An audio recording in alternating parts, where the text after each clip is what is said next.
وہ پچھلے پروگرام میں دیکھیں جی. ہندوستان کو اس نے 7 برگنوں میں تقسیم کر دیا. اب آپ کہیں گے یہ نیا لفظ آ گیا, یہ کیا ہوا؟ برگنوں یہ لفظ ہے سنسکرت کا, اور اس کی واحد ہے یہ برگنا. یہ الفاظ تاریخ کی کتابوں میں اسی طرح سے لکھی ہوئی ہیں. اور اس نے اچھا برگنا کو آپ یہ سمجھ لیں کہ ایک صوبہ کہہ لیں, ایک خطہ کہہ لیں. صوبہ ہی چلو ٹھیک ہے تاکہ ہماری سمجھ میں آسانی سے آ جائے. 27 صوبے اس نے بنا دیے ہندوستان کے. 27 انتظامی طور پر 27 حصوں پر ہندوستان کو تقسیم کر دیا. اپنے زیر تسلط, اپنے زیر قبضہ ہندوستان کو 27 حصوں میں تقسیم کر کے وہاں پہ ایک انتظامی ڈھانچہ بنایا. 27 برگنا ٹوٹل بنے, یہ نوٹ فرما لو. 27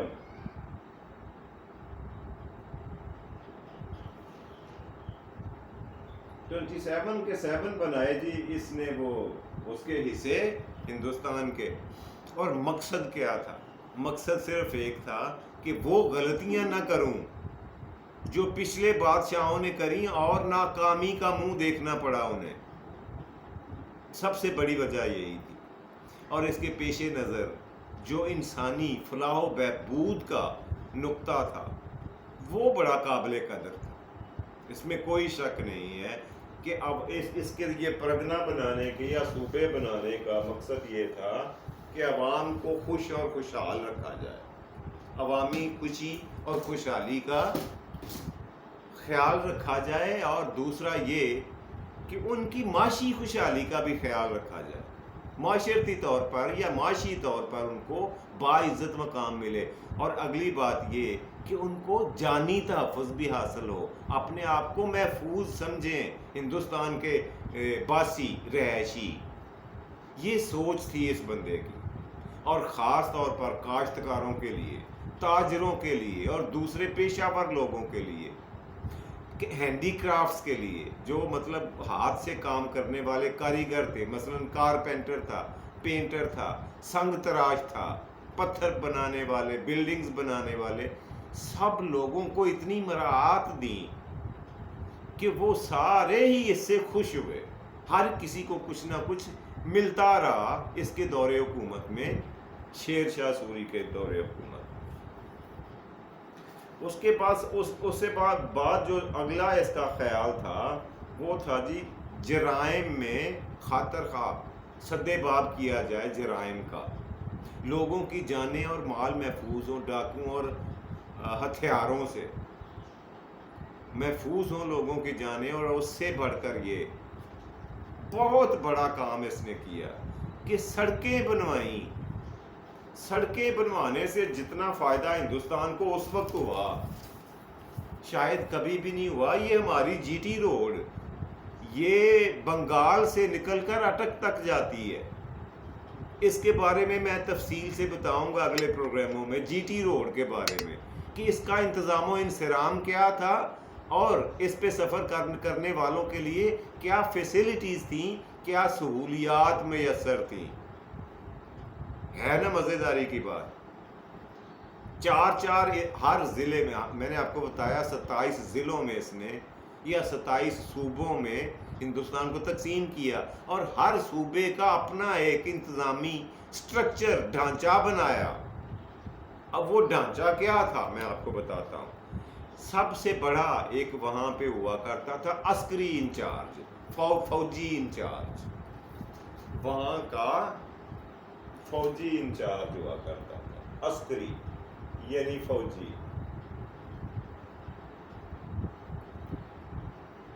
یہ نوٹ فرمائے. سب سے بڑا یہ افسر ہوا کرتا تھا جو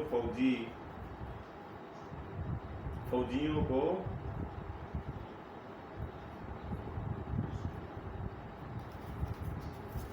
جا کر فوجیوں کو ان کے جو فوجی انچارج ہوا کرتا تھا برگنا کا یا ضلع کا یا صوبے کا، 27 ٹوٹل میں نے آپ کو بتایا ہے، یہ بار بار نہ گنوانے پڑے، اس کا جو سب سے بڑا یعنی فوجی انچارج ہوا کرتا تھا، اس کا عہدے کا نام تھا شکدار. یہ نوٹ فرمائیں، جو عسکری انچارج ہوتا تھا اس کی پوسٹ کا نام تھا شکدار. یہ اس طرح سے اس کا نام تھا، اس کے عہدے کا. دوسرے نمبر پر جو غیر فوجی عہدہ تھا پورے صوبے میں وہ عامل کا تھا. عامل نمبر 1 یہ، نمبر 2 عامل. یہ غیر فوجی ہوا کرتا تھا، یعنی سول انتظامیہ کا انچارج ہوا کرتا تھا. اس کے بعد تیسرا آفیسر ہوا کرتا تھا خزانچی یا ٹریئرر کہہ لیں. یہ تیسرا بڑا افسر تھا. اور چوتھا بڑا افسر مصنف. اب میں آپ کو بتاتا ہوں ان کے کام کیا کیا. یہ 4 ہی آفیسر تھے بہت بڑے ہر برگنا میں، یعنی ہر صوبے میں ہندوستان کے. اور ان افسروں کے اوپر براہ راست نظر رکھے ہوئے تھا کون؟ ان کی کارکردگی پہ، ان کی نقل و حرکت پہ، ان کی پرفارمنس پہ بذات خود شیر شاہ سوری واچ کیا کرتا تھا کہ یہ اپنا اپنا کام تندہی سے، ایمانداری سے کر بھی رہے ہیں کہ نہیں. یہ شکدار جو تھا یہ تو فوج کا انچارج ہوا کرتا تھا، یہ نئے فوجی مقامی طور پر بھرتی کرتا تھا، اس کا یہ اختیار تھا، اور فوج کو ہتھیار پہ مہیا کرتا تھا اور ان کو ٹریننگ دیتا تھا. اور عامل صاحب جو تھے یہ سول انچارج تھے سول انتظامیہ کے. یہ جو مقامی طور پر سول انتظامیہ کو ملازمین کی ضرورت پڑتی، یہ ان کی کمی کو پورا کرتا، لوگوں کو جابز دیتا اور ان کو قابل اور لائق لوگوں کو رکھتا. اور سب سے بڑھ کر یہ کہ جو ریونیوز تھے ان کو اکٹھا کرنے میں یہ انچارج اسی کا اختیار ہوا کرتا تھا. ہر ضلع سے، ہر صوبے سے پیسے اکٹھے ہوتے ٹیکس کی صورت میں، وہ اس کا انچارج بھی یہی تھا. اور خزانچی کے پاس وہ پیسہ آتا، اور خزانچی مرکز میں وہ رقم ہر 6 مہینے بعد یا ہر مہینے بعد جب بھی حکم ملتا جا کر وہ رقم مرکزی خزانے میں یعنی دلی میں جمع کروا کے آتا. اور سب سے آخری اور چھوٹا آفیسر تھا مصنف.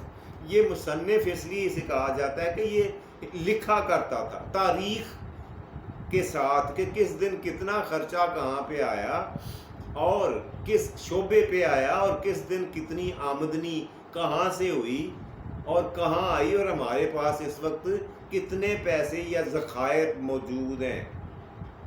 یہ سارا ریکارڈ رکھنا اس کی ذمہ داری تھی، اسے مصنف اس لیے کہا جاتا. اس کے علاوہ اختیاراتی طور پر اگلی بات سن لیں جو بڑی عام تھی. اختیاراتی طور پر اپنے بادشاہ نے اپنے اختیارات نچلی سطح پر منتقل کرنے کے لیے 6 محکمے بنائے. ٹوٹل 6 محکمے پورے ہندوستان میں. اور وہ کون کون سے تھے، ان کا کام کیا تھا، یہ میں آپ کو ابھی آپ کی خدمت میں عرض کیے دیتا. سب سے بڑا اور خاص جو محکمہ ہوا کرتا تھا وہ تھا دیوان وزارت. دیوان کہا جاتا تھا محکمے، دیوان وزارت. سب سے بڑا اور پہلا محکمہ یہ رہا دیوان وزارت. اس کا کام مالیاتی امور کی جانچ پڑتال کرنا تھا. مالیاتی کتنا مال کدھر سے آیا، کون سے صوبے سے آیا، وہ کام جو صوبے میں خزانچی کرتا ہے یہاں پہ یہ وزارت کرتی تھی، ایوان وزارت. اگر آپ موجودہ سسٹم کو لیں تو یہ کہہ سکتے ہیں کہ یہ وزیر خزانہ تھے. آج کی زبان میں اگر سمجھنا چاہیں تو یہ وزارت خزانہ تھی، آپ کو آسانی سے سمجھ آ جائے. جی یہ اس لحاظ سے اس کو وزارت خزانہ کہا جا سکتا ہے۔ دوسرا محکمہ جو تھا وہ دیوان ارض تھا، دوسرا بڑا دیوان ارض، یہ رہا دیوان ارض۔ اچھا، اس کا کام فوجی نظم و ضبط کی دیکھ بھال کرنا تھا جی، ان کی موومنٹ، فوج کی تنخواہیں، فوج کی بھرتی، فوج کے اختیارات اس وزارت کے ذمے تھے، اس محکمے کے ذمے۔ موجودہ حالات میں آپ اسے وزارت دفاع کہہ سکتے ہیں۔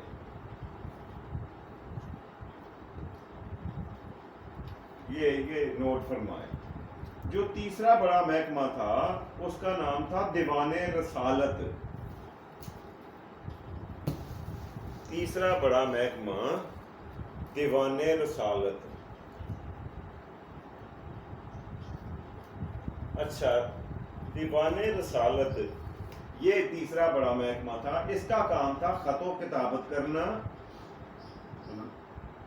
باہر سے آنے والے خطوط کا جواب دینا، باہر کے دورے پہ آئے ہوئے سفیروں کا یا بادشاہوں کا انتظام و انصرام کرنا، ان کے ٹھہرنے کا، ان کے پروٹوکول کا سارا کچھ ذمہ داری ان کی تھی، اور بیرون ملک سے آنے والے خطوں کا جواب دینا وہ بھی اسی محکمے نے دینا ہوتا تھا۔ موجودہ سسٹم میں اس وزارت کو، اس محکمے کو وزارت خارجہ کہا جا سکتا ہے جی۔ جو چوتھا محکمہ بادشاہ سلامت نے بنایا وہ تھا، یہ شیر شاہ سوری کی بات ہو رہی ہے، وہ تھا دیوان، چوتھا محکمہ دیوان، یہ وزارت خارجہ تھی، میں آپ کو بتا چکا۔ اور جو اگلا محکمہ تھا اختیارات کی نیچے منتقلی کے لیے، وہ تھا دیوان انشاء۔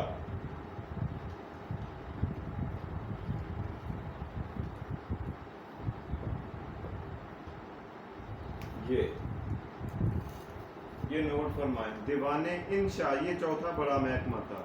اس میں مقامی وزیروں اور دوسرے امراء سے، سرداروں سے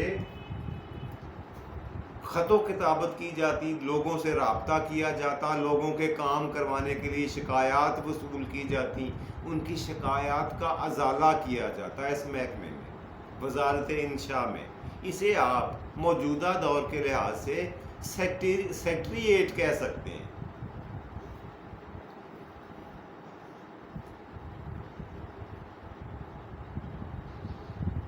یہ رہا جی سیکٹریٹ، یہ کہہ سکتے ہیں آپ اس محکمے کو، دیوان انشاء کو۔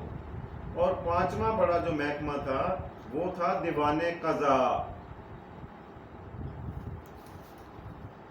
پانچواں بڑا محکمہ دیوان قضاء۔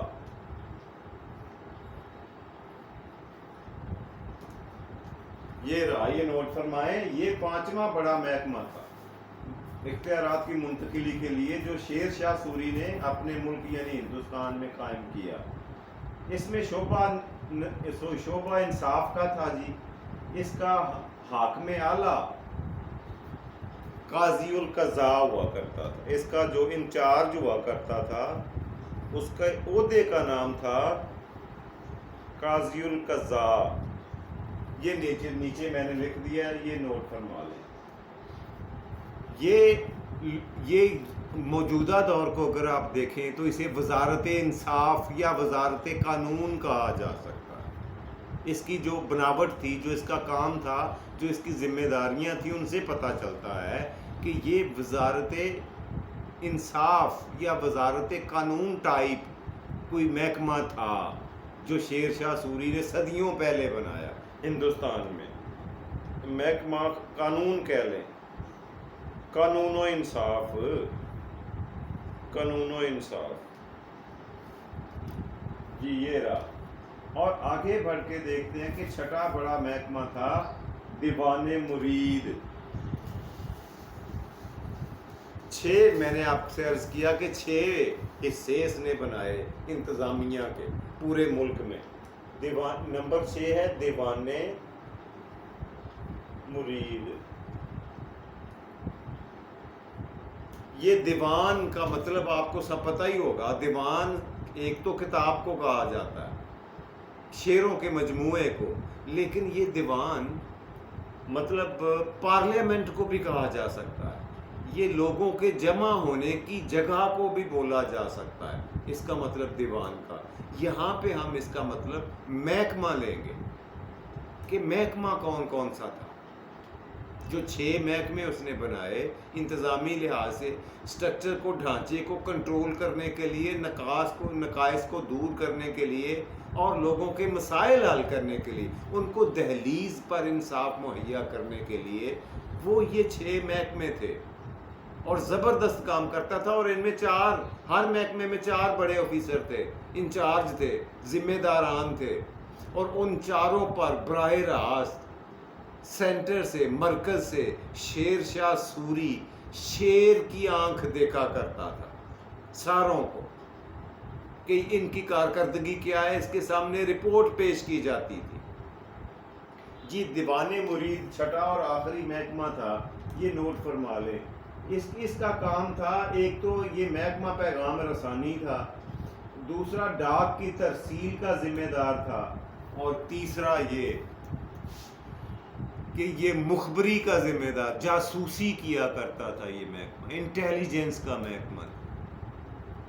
دیوان مرید یعنی بادشاہ کو لمحہ بہ لمحہ اپنے اندرونی اور بیرونی خدشات سے, خطرات سے مطلع رکھنا, باخبر رکھنا ان کی ذمہ داری تھی. اس کے علاوہ یہ ڈاک کی ترسیل کا کام کرتے تھے, مطلب ایک خطوں کا آنا جانا ملک کے کسی بھی سے. اور اس کام کے لیے اس محکمے میں تیز ترین بھاگنے والے گھوڑے رکھے گئے, تاکہ ڈاک جو ہے وہ زیادہ جلدی ایک سے دوسری جگہ موو کر سکے.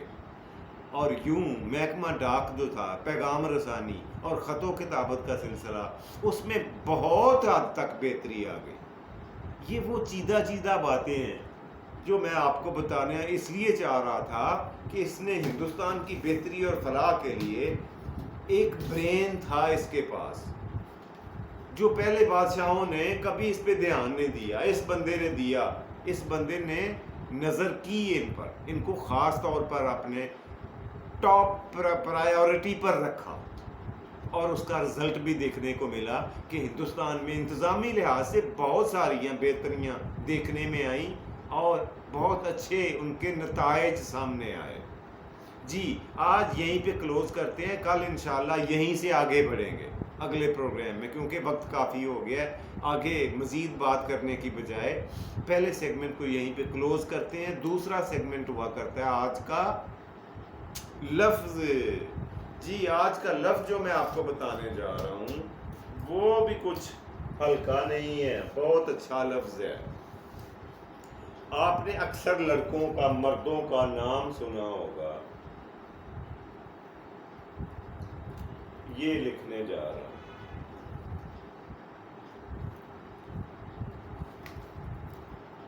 شرجیل. شرجیل آپ نے کئی لوگوں کا نام سنا ہوگا, ذرا ان سے پوچھیں شرجیل کا مطلب کیا ہوتا ہے. شرجیل نام کا تو کوئی لفظ ہی نہیں ہے. اصل میں یہ لفظ ہے, یہ اب ذرا غور کریں یہ لفظ کیا بنتا ہے. شرحبیل. شرحبیل یہ لفظ ہے اصل میں, اور اس کو ہم نے شرجیل بنا دیا. کیسے؟ صرف کتابت کی غلطی, لکھنے کی غلطی نے, کہ یہ جو یہاں پہ ہے یہ نقطہ یہاں پہ لگا دیا اور ہے کو مٹ کر دیا. یہ ہوا ہے جی اس کے ساتھ, شرجیل بن گیا. شرابیل کا شرجیل بن گیا, کتابت کی غلطی کی وجہ سے ایسا ہوا ہے. بہرحال پروگرام کا تیسرا آخری اور مزیدار سیگمنٹ آج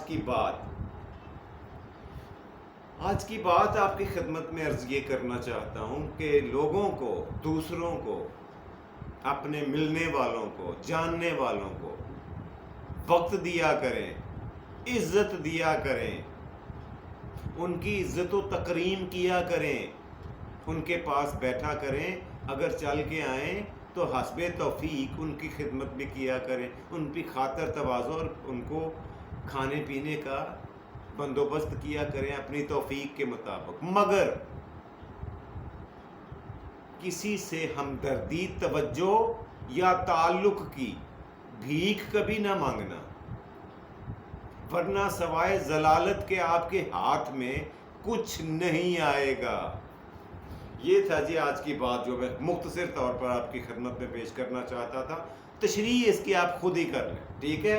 اتنے تو آپ بھی سیانے ماشاءاللہ ہیں، اس میں کوئی شک نہیں ہے۔ بہرحال اسی کے ساتھ آج کے پروگرام کو ختم کرتے ہیں، اپنے میزبان جاوید اقبال کو دیجیے اجازت، انشاءاللہ بشرط زندگی شام کو آپ سے پھر ملاقات ہوگی، اگلے پروگرام میں ملیں گے۔ خوش رہیں، خوش رکھیں، خوشیاں بانٹیں، خوشیاں سمیٹیں، اپنا اور اپنے پیاروں کا ڈھیر سارا خیال رکھا کریں۔ رب راکھا اور پاکستان زندہ باد۔